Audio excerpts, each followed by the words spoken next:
ίδιο το ξεγέλασα και του κλέψα μια δέσμη. Ακτίνες όλο φώτινες, παδιά κοπά σκορπά. Και στη χαρά μου έπλεξα χρυσή μια ανθοδέσμη. Σε νύχτες όλο σκοτεινές, φικτά να την κρατά. Του κήπου μου του έκλεψα μαγιάτη και ανεμόνα. Στο πρώτο δρόσο στάλαμα νωρίς τη χαραυγή. Και στο αυτί της πέρασα μπριγιαντίνη κορώνα.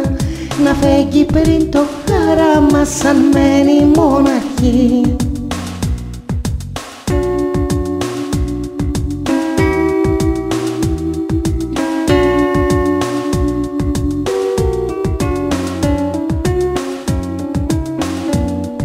Από τη θάλασσα έβγαλα κρυφά φρέσκια πορφύρα.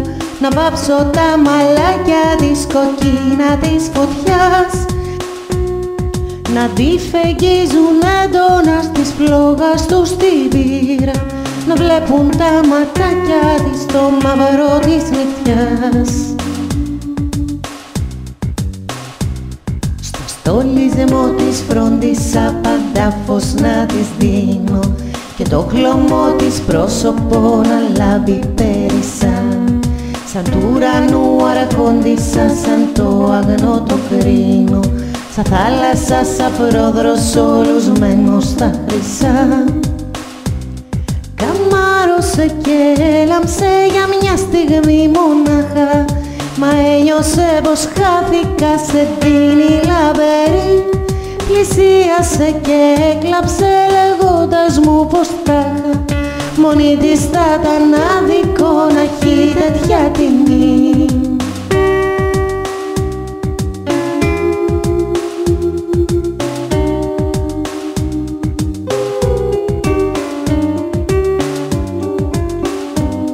Τα στραφτερά της πέταξε δίχως μια σκέψη χάμου. Αισθάνθηκε πως ψέμα της θα ήταν τα χρυσά. Γλυκά μου χαμογέλασε, σαν στάθηκε κοντά μου. Και το γαλήνιο βλέμμα της έλαμψε ξαφνικά.